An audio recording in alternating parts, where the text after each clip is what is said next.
महाराष्ट्र में जारी सियासी संग्राम के बीच बीजेपी ने महाराष्ट्र में सरकार बनाने के संकेत दिए हैं। केंद्र सरकार के मंत्री रावसाहेब दानवे ने एक मीटिंग में कहा, हम सिर्फ 2-3 दिन विपक्ष में मौजूद हैं। अपने कार्यकाल में जो करना है जल्दी करें। खास बात यह है कि इस कार्यक्रम में महाराष्ट्र के स्वास्थ्य मंत्री राजेश टोपे भी मौजूद थे। उधर शिंदे गुट के बगावत के 7वें दिन शिवसेना ने अपने मुखपत्र सामना के जरिए बड़ा हमला बोला है। सामना के संपादकीय में शिंदे गुट को नचनिया बताया गया है। इधर शिवसेना के विधायक उदय सिंह राजपूत ने दावा किया है कि शिंदे गुट में जाने के लिए उन्हें 50 करोड़ रुपए देने का ऑफर दिया गया। सामना में आगे लिखा, जिन 15 विधायकों को केंद्र की ओर से सुरक्षा दी गई है वो लोकतंत्र के रखवाले नहीं है। ये लोग 50-50 करोड़ रुपए में बेचे गए बैल अथवा बिग बुल हैं, जो लोकतंत्र के लिए कलंक है।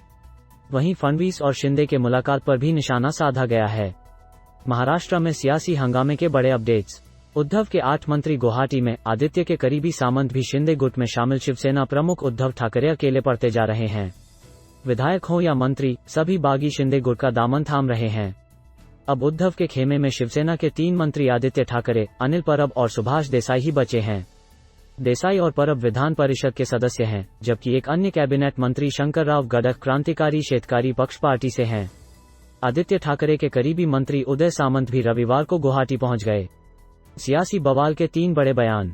1. आदित्य ठाकरे, एकनाथ शिंदे को 20 मई को ही मुख्यमंत्री बनने का ऑफर उद्धव ठाकरे की ओर से दिया गया था, लेकिन फिर भी उन्होंने बगावत की। उन्होंने शाहरुख की फिल्म दिलवाले का डायलॉग बोला, हम शरीफ क्या हुए, सारी दुनिया बदमाश हो गई। बाला साहेब होते तो जवाब देते। 2. एकनाथ शिंदे, बाला साहेब ठाकरे की शिवसेना उन लोगों का समर्थन कैसे कर सकती है जिनका मुंबई बम विस्फोट के दोषियों दाऊद इब्राहिम और मुंबई के निर्दोष लोगों की जान लेने के लिए जिम्मेदार लोगों से सीधा संबंध था, इसलिए हमने ऐसा कदम उठाया है। 3. संजय राउत, गुवाहाटी में बैठे 40 बागी विधायक जिंदा लाश की तरह हैं। वे वहां छटपटा रहे हैं। ये 40 लोग जब मुंबई आएंगे तब वे मन से जिंदा नहीं होंगे, उनकी आत्मा वहीं रह जाएगी।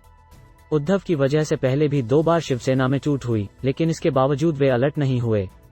उद्धव की इमोशनल अपील का भी इस बार टूट पर असर नहीं हो रहा है। पढ़े स्पेशल रिपोर्ट। शव वाले बयान पर राउत की सफाई, कहा जमीर मरने की बात कही थी, 40 शव मुंबई आएंगे वाले बयान पर संजय राउत ने सफाई दी है। राउत ने कहा है कि मैंने उनके जमीर मरने की बात कही थी। वहीं शिंदे गुट के दीपक केसरकर ने कहा, बाला साहेब होते तो संजय राउत को पार्टी से निकाल देते। केसरकर ने कहा कि शिवसेना में बहुमत हमारे साथ है और हम भी उद्धव साहब को अपना नेता मानते हैं। पूर्व एमएलए सुभाष साबने ने उद्धव पर सवाल उठाए। एक वीडियो मैसेज में शिवसेना के पूर्व एमएलए सुभाष साबने ने उद्धव पर सवाल उठाए हैं। साबने ने उद्धव से पूछा है कि हिंदू हृदय सम्राट शिवसेना प्रमुख बाला साहेब ठाकरे को गिरफ्तार करने का आदेश देने वाले एनसीपी नेता छगन भुजबल के साथ कैबिनेट में बैठे हुए क्या आपको दर्द नहीं होता? उन्होंने कहा कि शिंदे बागी नहीं हैं, वो पार्टी के भले के लिए काम करते रहे हैं। साबने ने कार्यकर्ताओं से शिंदे का समर्थन करने की अपील की है। इस वीडियो को शिंदे ने ट्वीट किया है।